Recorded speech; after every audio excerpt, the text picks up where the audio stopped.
Kekalkan Al-Quran sebagai imam kita, semoga kembali di dalam petunjuknya. Kalamullah hidayah bagi kita, diberikan Jibril kepada. Kekalkan Al-Quran sebagai imam kita, semoga kembali di dalam petunjuk. Alhamdulillah wahdahu wassalatu wassalamu ala man la nabiyya ba'dah. أما بعد فأعوذ بالله من الشيطان الرجيم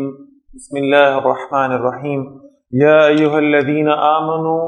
أوفوا بالعقود أحلت لكم بهيمة الأنعام إلا ما يتلى عليكم غير محل الصيد وأنتم حرم إن الله يحكم ما يريد صدق الله العظيم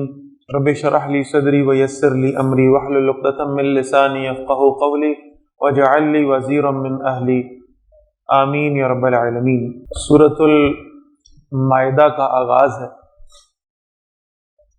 اور یہ بڑی اہم سورہ مبارکہ ہے، اس لیے کہ قرآن مجید کے نزول کے اعتبار سے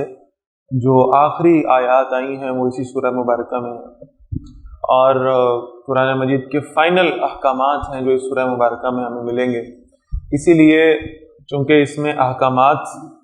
اور فائنل احکامات دیے گئے، اس لیے اللہ کے رسول صلی اللہ علیہ وسلم نے فرمایا علموا رجالکم سورۃ المائدہ، اپنے مردوں کو سورہ مائدہ سکھایا کرو، وعلموا نساءکم سورۃ النور، اور اپنی عورتوں کو سورہ نور سکھایا کرو۔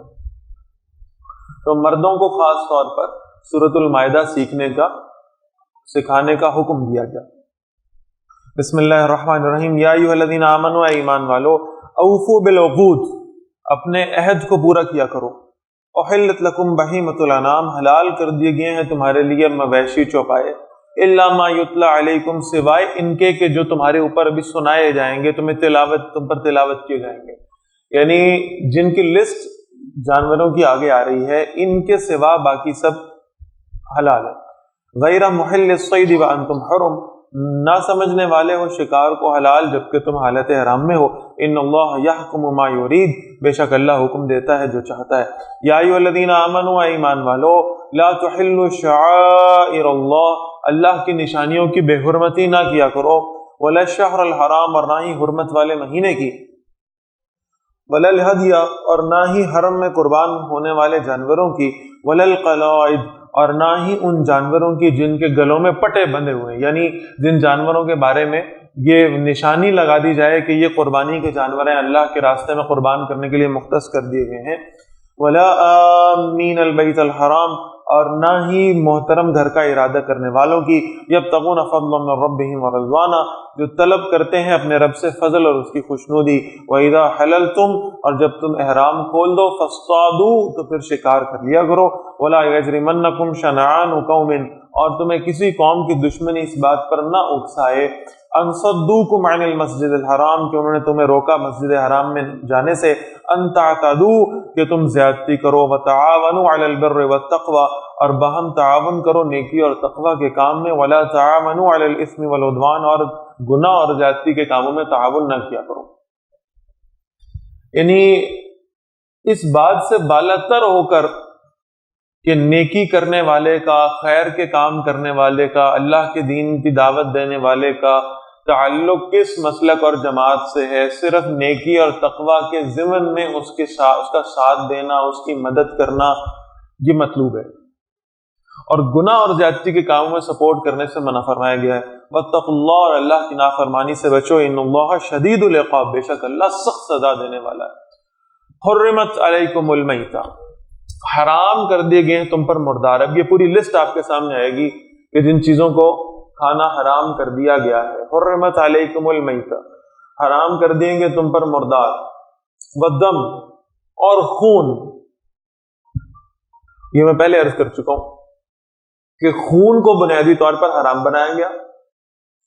اور چونکہ جس کو ذبح نہ کیا جائے باقاعدہ طور پر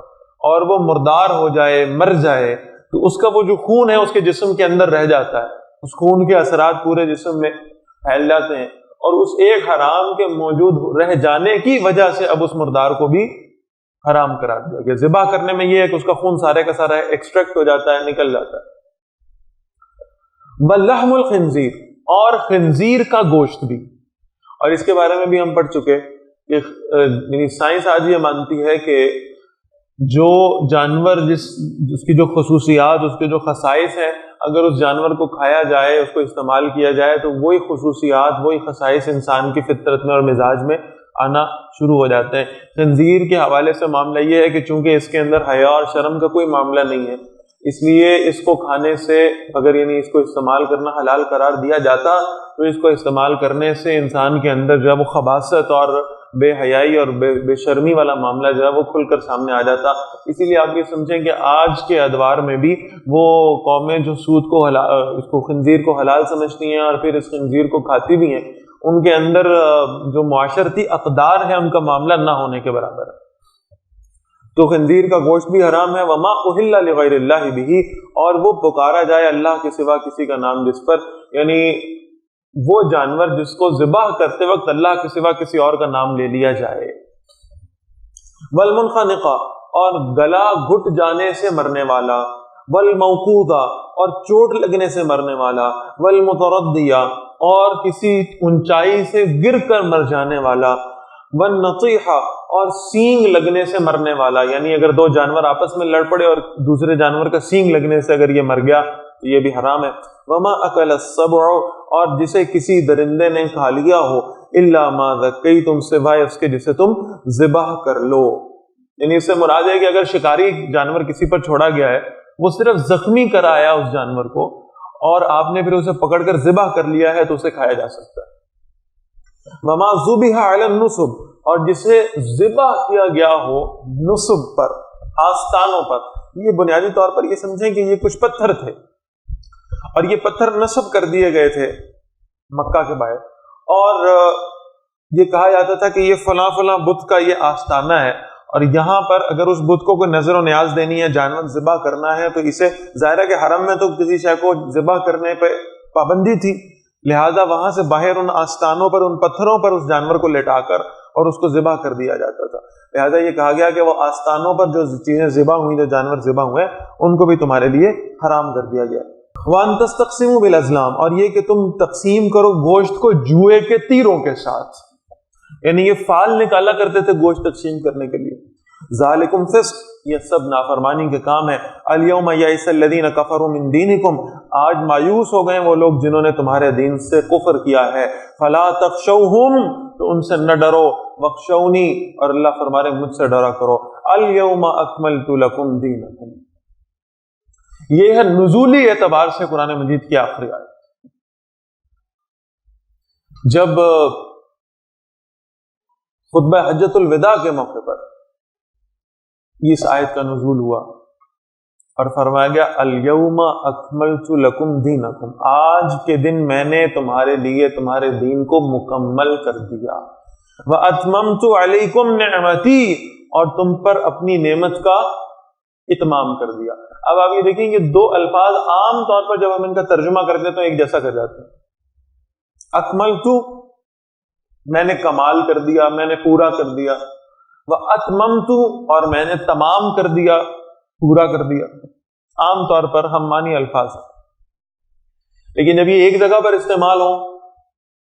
تو اہل علم نے لکھا ہے کہ اکملت کا مطلب یہ ہے کہ اس میں اب کسی اور شے کی گنجائش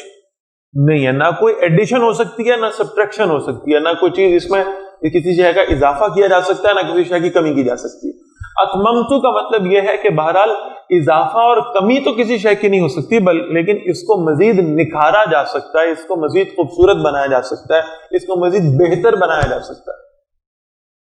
تو دین اللہ نے مکمل کر دیا رسول اللہ صلی اللہ علیہ وسلم پر. دین میں اب کسی اضافے اور کمی کی گنجائش نہیں بچی.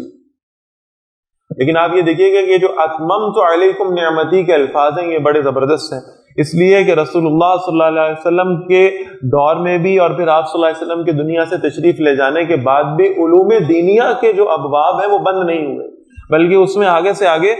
تحقیق اور جستجو اور علوم جو ہیں وہ آگے سے آگے نکلتے رہے. یہ فقہ باقاعدہ طور پر رسول اللہ صلی اللہ علیہ وسلم کے دور میں کوئی باقاعدہ علم نہیں تھا، اصول الفقہ کو علم نہیں تھا، اصول تفسیر کو علم نہیں تھا. یہ ساری چیزیں جو ہیں اس وقت موجود نہیں تھی، تو آہستہ آہستہ یہ ڈیولپ ہوئی ہیں اور پھر یہ ڈیولپ ہونے کے بعد امت کے سامنے آئی ہیں، اور پھر یہ کہ اس میں آج بھی یہ معاملات ہیں، تفسیر بیان کرتے ہوئے یعنی کچھ نکات ایسے ہیں جو آج بھی لوگوں کے سامنے آ سکتے ہیں اور ان کو بیان کیا جا سکتا ہے، اس میں کوئی حرج نہیں۔ تو کہنے کا مطلب یہ ہے کہ یہ ہر گزرتے وقت کے ساتھ اس کے اندر اور زیادہ جہاد جو ہے وہ سامنے آتی رہی ہیں۔ وَرَضِيتُ لَكُمُ الْإِسْلَامَ دِينًا، اور تمہارے لیے اسلام کو بطور دین پسند فرما لیا۔ فَمَنِ اضْطُرَّ فِي مَخْمَصَةٍ، پھر جو بھوک سے لاچار کر دیا گیا، غیر متجانف لِإِثْمٍ، اور وہ گناہ کی طرف مائل نہ ہونے والا ہو، فَإِنَّ اللَّهَ غَفُورٌ رَحِيمٌ، تو بے شک اللہ بہت بخشنے والا اور بہت رحم فرمانے والا۔ اوپر جو لسٹ بتا دی یہ سب وہ چیزیں ہیں جن کو کھانے کی ممانعت ہے، جو حرام کر دی گئی ہیں، جن کا استعمال کرنا منع ہے۔ لیکن اگر کوئی ایسا شخص ہو جو بھوک سے بے قرار ہو جائے اور اسے اپنی موت کا یقین ہو جائے اور اس کے پاس کوئی اور چارہ نہ ہو سوائے یہ کہ حرام کھانے کے، تو پھر وہ ان کو استعمال کر سکتا ہے، لیکن لذت حاصل کرنے کے لیے ایسا نہیں ہوگا، بلکہ صرف جان بچانے کے لیے۔ یسألونک، اے نبی صلی اللہ علیہ وسلم وہ سوال کرتے ہیں آپ سے، ماذا احل لہم، ان کے لیے کیا حلال کیا گیا ہے؟ قل اے نبی صلی اللہ علیہ وسلم آپ فرمائیے، احل لکم الطیبات، تمہارے لیے پاکیزہ چیزیں حلال کی گئی۔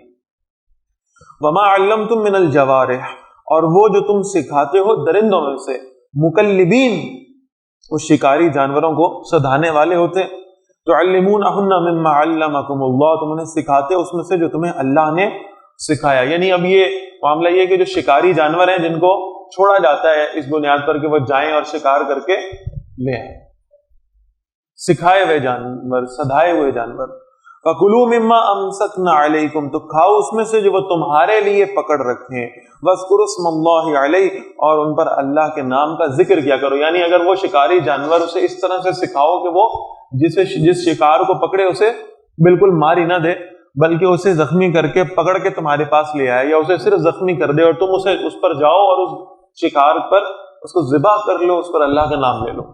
واتقوا اللہ، اور اللہ کی نافرمانی سے بچو، ان اللہ سریع الحساب، بے شک اللہ بہت جلد حساب لینے والا ہے۔ الیوم احل لکم الطیبات، آج کے دن تمہارے لیے پاکیزہ چیزیں حلال کر دی گئی ہیں۔ وطعام الذین اوتوا الکتاب حل لکم، اور ان کا بھی کھانا جو اہل کتاب ہیں جنہیں کتاب دی گئی ہے ان کے ساتھ کھانا بھی تمہارے لیے حلال کر دیا گیا ہے۔ وطعامکم حل لہم، اور تمہارا کھانا بھی ان کے لیے حلال ہے۔ والمحصنات من المؤمنات، اور پاک دامن مومن عورتیں، والمحصنات من الذین اوتوا الکتاب من قبلکم، اور اہل کتاب کی پاک دامن عورتیں، یعنی ایمان والی پاک دامن عورتوں سے تو نکاح کیا ہی جا سکتا ہے، اہل کتاب کی وہ عورتیں جو پاک دامن نہیں ہیں ان سے بھی نکاح کرنے میں کوئی حرج نہیں ہے۔ اذا آتیتموہن اجورہن، جب تم ان کے مہر ان کو دے دو، محسنین، پاک باز بنتے ہوئے، غیر مصافحین، محض لذت لینے والے نہیں، ولا متخذی اخدان، اور نہ ہی خفیہ دوستی کرنے والے، ومن یکفر بالایمان، اور جس نے ایمان کی روش پر چلنے سے انکار کیا، فقد حبط عملہ،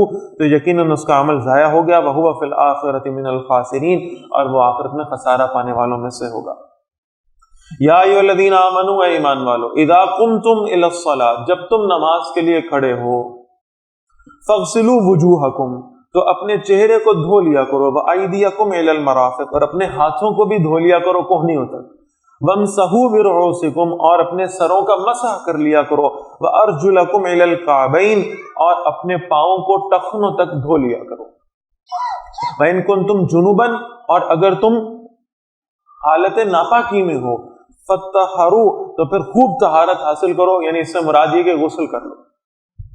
وَإِن كُنتُم مَرْضَىٰ، اور اگر تم مرض میں ہو، بیمار ہو، أَوْ عَلَىٰ سَفَرٍ، یا سفر پر ہو، أَوْ جَاءَ أَحَدٌ مِّنكُم مِّنَ الْغَائِطِ، یا تم میں سے کسی کو قضاء حاجت کا معاملہ درپیش ہو، أَوْ لَامَسْتُمُ النِّسَاءَ، یا تم نے بیویوں سے تعلق قائم کیا ہو، فَلَمْ تَجِدُوا مَاءً، اور پھر تم پانی نہ پاؤ، یعنی کوئی ایسی سچویشن آ گئی ہے جہاں پانی موجود نہیں ہے، فَتَيَمَّمُوا صَعِيدًا طَيِّبًا، تو پاکیزہ مٹی سے تیمم کر لیا کرو، فَامْسَحُوا بِوُجُوهِكُمْ وَأَيْدِيكُمْ مِنْهُ، اور مسح کر لو اپنے چہروں اور اپنے ہاتھوں کا اس مٹی سے، مَا يُرِيدُ اللَّهُ لِيَجْعَلَ عَلَيْكُمْ مِنْ حَرَجٍ، اللہ نہیں چاہتے کہ تم پر کوئی تنگی رکھیں، وَلَكِنْ يُرِيدُ لِيُطَهِّرَكُمْ، لیکن اللہ چاہتا ہے کہ تمہیں پاک کر دیں، وَلِيُتِمَّ نِعْمَتَهُ عَلَيْكُمْ، اور تم پر اپنی نعمت کو پورا کر دیں، لَعَلَّكُمْ تَشْكُرُونَ، تاکہ تم اللہ کا شکر ادا کرو، وَاذْكُرُوا نِعْمَتَ اللَّهِ عَلَيْكُمْ، اور یاد رکھو اللہ کی نعمت جو تم پر ہے، وَمِيثَاقَهُ الَّذِي، واثقاکم بھی، اور اس کے اس عہد کو بھی جس کا اس نے تمہیں پابند کر دیا ہے۔ اذ قلتم سمعنا واطعنا، جب تم نے کہا تھا ہم نے سن لیا اور مان لیا۔ ہم سب مسلمان ہیں، اور مسلمان ہوتے ہوئے جب ہم نے کہا لا الہ الا اللہ محمد الرسول اللہ صلی اللہ علیہ وسلم، تو ہم نے یہ اقرار کیا کہ ہم نے اللہ کو اپنا رب مانا ہے، اور ہم اللہ کے حکم کو تسلیم کریں گے، اللہ کی بات کو مانیں گے اور اطاعت کریں گے۔ واتقوا اللہ، اللہ کی نافرمانی سے بچو، ان اللہ علیم بذات الصدور، بے شک اللہ سینوں کے رازوں کو خوب جاننے والا ہے۔ یا ایھا الذین آمنوا، اے ایمان والو، کونوا قوامین للہ، اللہ کے لیے کھڑے ہو جاؤ، شہداء بالقسط، عدل کے گواہ بن کر۔ ظاہر ہے کہ جب باطل غالب ہوگا، جب کفر غالب ہوگا، جب اللہ کی نافرمانی غالب ہوگی، تو زمانے کا جو بہاؤ ہے وہ ہمیشہ برائی کی طرف رہے گا، کشش ہمیشہ برائی میں رہے گی۔ ایک بہاؤ ہے جو آ رہا ہوگا، اور اگر تم اسی بہاؤ کے ساتھ بہہ جانا چاہو گے تو تمہارے لیے بڑا آسان ہوگا۔ جو زمانے کی روش چل رہی ہے، جو زمانے کا چلن چل رہا ہے، اس میں تم اس دریا کی موجوں کے ساتھ بہنا چاہو گے تو تمہیں کوئی طاقت لگانے کی ضرورت نہیں ہے، کوئی قوت لگانے کی ضرورت نہیں، اپنے آپ کو چھوڑ دو، وہ جو بہتی ہوئی موجیں ہیں تمہیں خود ہی اپنے ساتھ لے جائیں گے۔ لیکن اگر تم یہ چاہتے ہو کہ تم اس فتنوں کے دور کے اندر بھی اللہ کے دین کا علم بلند کرو، تو پھر تمہیں اس بہاؤ کی مخالفت میں کھڑا ہونا پڑے گا، اور اس کھڑا ہونے کے لیے تمہیں طاقت لگانی پڑے گی۔ اس مخالف بہاؤ کے خلاف تمہیں اپنے آپ کو روک کر رکھنا پڑے گا، اور بہرحال یہ آسان کام نہیں، لیکن یہ کرنا ہے، اور کس لیے کرنا ہے؟ للہ، صرف اللہ کے لیے۔ اس لیے کہ اگر جذبہ یہ ہوگا کہ میں خالصتاً اللہ کے لیے کھڑا ہوں، اس معاشرے کی جو بہاؤ ہے اس کے مخالف کھڑا ہوں اور صرف اللہ کے لیے کھڑا ہوں، تو پھر ہی کھڑا رہا جا سکے گا، پھر ہی قائم رہا جا سکے گا، پھر ہی اپنے قدموں پر استقامت رہ سکے گی۔ تو خالصتاً اللہ کے دین کے لیے کھڑے ہو جاؤ، معاشرے کے بہاؤ میں نہ بہہ جانا، معاشرے کے جو چلن چل رہا ہے اس کو فالو کرنے نہ لگ جانا۔ وَلَا يَجْرِمَنَّكُمْ شَنَآنُ قَوْمٍ، اور تمہیں کسی قوم کی دشمنی اس پر نہ اکسائے، عَلَىٰ أَلَّا تَعْدِلُوا، اس پر کہ تم عدل نہ کرو، اعدلوا،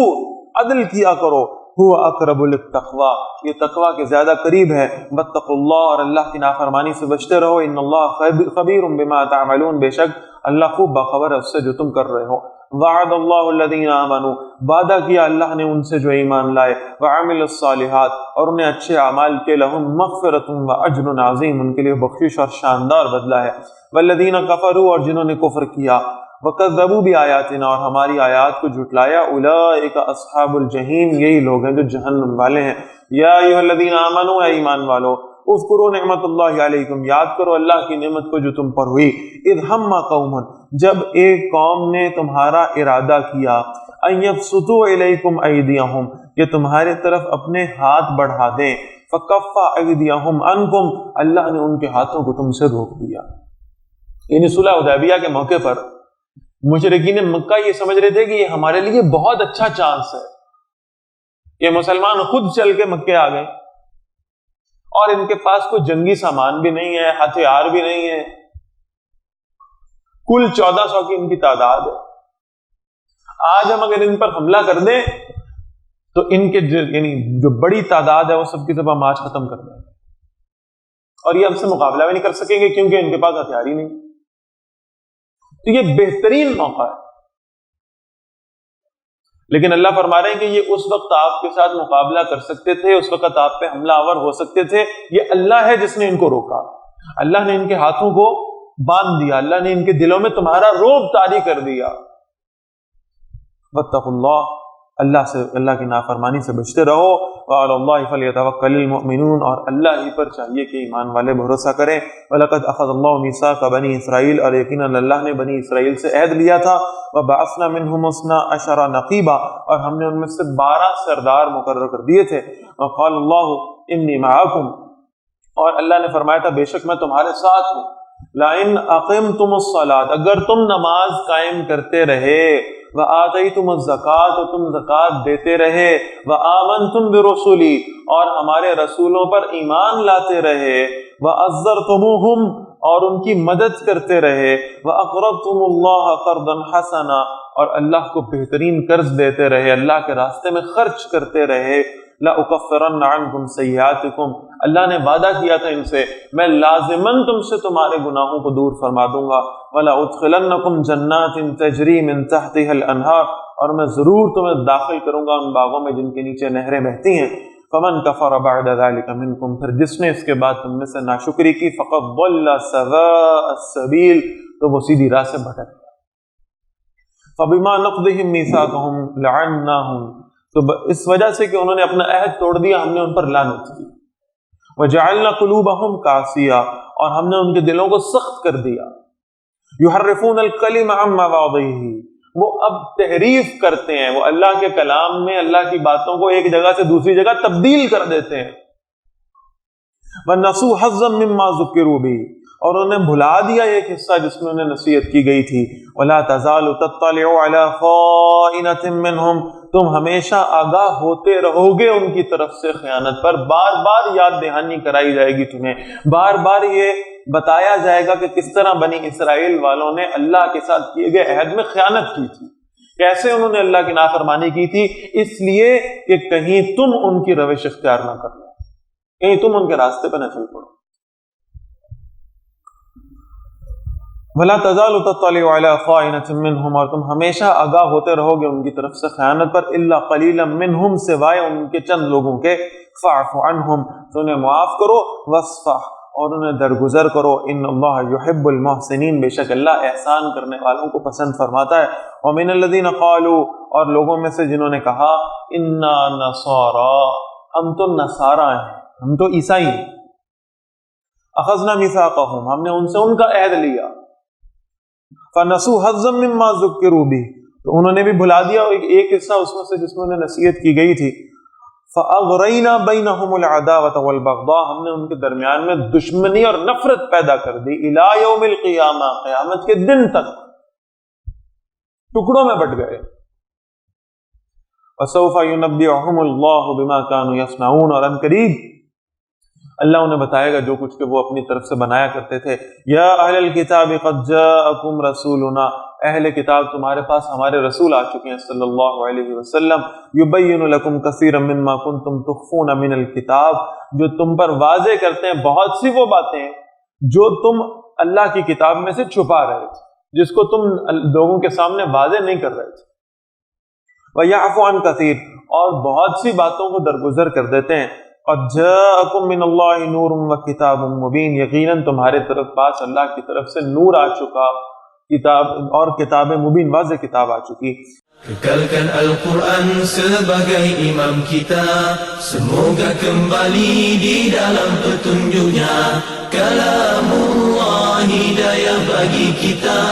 diberikan Jibril kepada. Kekalkan Al-Quran sebagai imam kita,